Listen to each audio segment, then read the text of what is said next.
It started on November 5, 2025 at exactly 9:47 a.m. when I unlocked my phone and saw a notification that made my heart stop. My house had been sold. The screen flashed with my name on a legal document, but the signature was not mine. The president of our HOA, the woman everyone trusted, had forged it. In that moment the world tilted around me. Neighbors were outside, cameras were rolling, and whispers spread like fire. The story was no longer local, it was everywhere. CNN, BBC, Al Jazeera, all flashing one.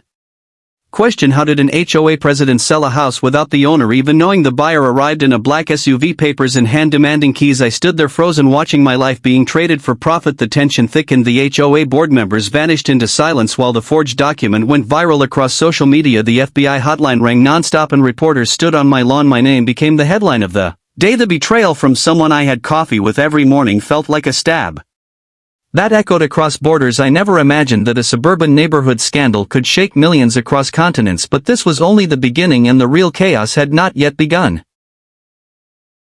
By the time the clock hit 11:22 a.m., the air around my street felt electric and deadly. The buyer, a corporate attorney named Michael Ross, had just realized the signature on the property deed was fake. He looked at me, his face pale and furious, then pulled out his phone and dialed 911. His voice trembled but carried authority. "This is a fraudulent sale," he said. "Send officers now." Within minutes, 2 police SUVs screeched to a halt, their sirens cutting through the calm suburban morning. The HOA president, Mrs. Karen Dalton, still wearing her official badge, stood frozen, her lips twitching as the officers demanded answers. The live stream that began as a neighborhood update suddenly turned into an international sensation. Millions watched from across the world as the truth unfolded in real time. Comment sections exploded in every language. Justice for the homeowner trended on Twitter X, and people from London to Karachi were glued to their screens. The officers led her toward the patrol car, but she refused to move, shouting about power and ownership as if the neighborhood was her kingdom. The crowd gasped as one officer read the charges: forgery, wire fraud, and property theft. A neighbor whispered she used to brag about never being caught. The buyer turned to me and said, "I think this goes deeper than you know." His words echoed like thunder, and for the first time I felt that this was not just about one house but a web of corruption stretching far beyond our street.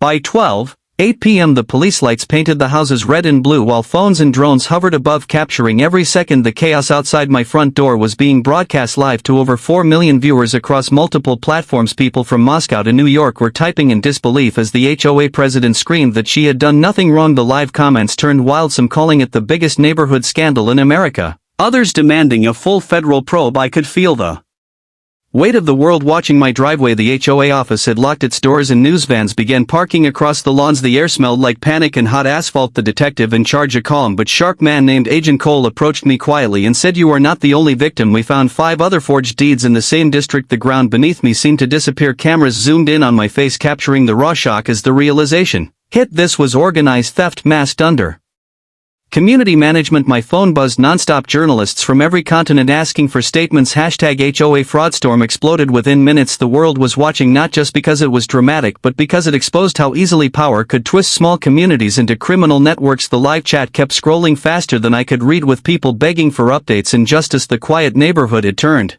into the stage for a global reckoning.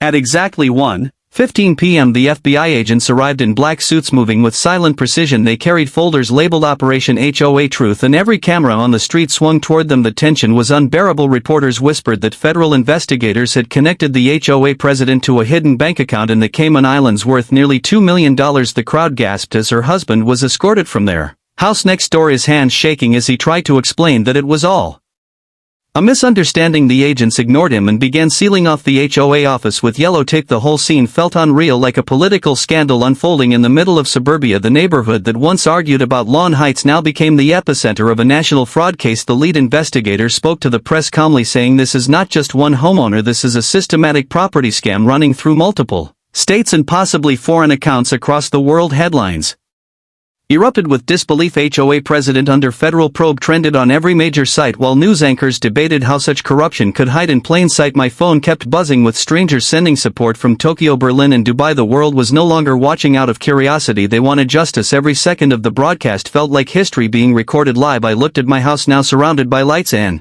microphones, and realized it was no longer just mine. It had become evidence in one of the most shocking community scandals of our time.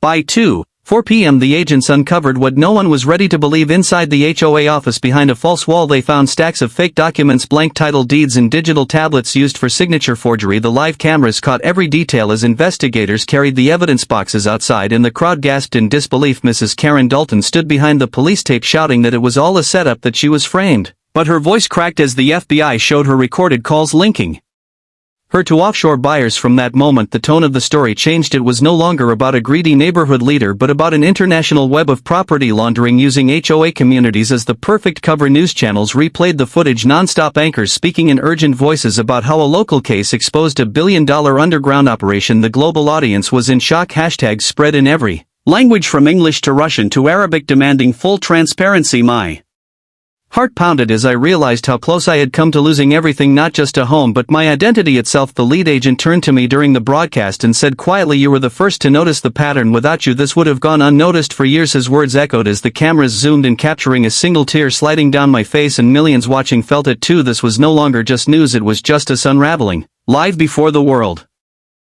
At exactly 3:29 p.m. the final act unfolded in front of millions watching live. The HOA president Karen Dalton stood in silence, her face pale as the federal agents placed the cuffs on her wrists. The crowd held its breath, the air thick with disbelief. The flashing lights reflected off her HOA badge, now meaningless, as the lead officer announced she was under arrest for conspiracy, forgery and grand theft property. The moment the cuffs clicked, the internet exploded. News anchors shouted breaking story across every channel from Washington to Warsaw. Viewers flooded the live chat with messages of relief and shock. Some called it the downfall of suburban corruption, others called it poetic justice. The buyer Michael Ross stood beside me, shaking his head, whispering, "I have never seen anything like this in my entire career." The agents led her past the crowd and cameras followed every step. The sound of shutters clicking was endless. Neighbors cried, some out of sympathy, most out of anger. The street that once smelled of fresh lawns now smelled like the end of an empire. The live counter crossed 8 million views as Karen was driven away into the horizon, leaving behind the wreckage of her power. I looked at my house, once stolen, now surrounded by silence. The agent handed me back the official deed, this time with my real signature verified and sealed. My voice trembled as I said on camera, "Let this be a warning that greed, no matter how small, can destroy empires." The world watched in silence as justice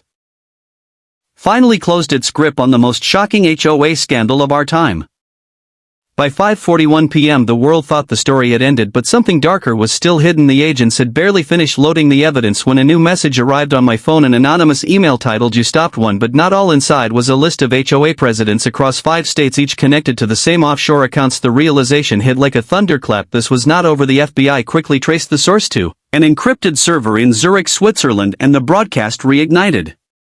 Across global networks, cameras returned to my street where reporters shouted that an international property laundering ring might still be active. My pulse raced as Agent Cole confirmed it live, saying the same system was operating quietly in Canada and the United Kingdom. The words sent shockwaves through governments and financial regulators worldwide. Viewers flooded the stream in record numbers, nearly 10 million in under an hour, demanding answers. The tension was unbearable. I could feel millions holding their breath, waiting for what would happen next. The FBI warned that more arrests were imminent, and the files revealed something chilling. Karen Dalton was only a recruiter, not the mastermind. Her messages ended with a single codename, the broker. The headlines changed instantly from local scandal to global manhunt. The screen faded to black as sirens wailed again in the distance, leaving everyone from New York to Moscow asking the same question: if she was just the beginning, who was really selling our homes behind our backs?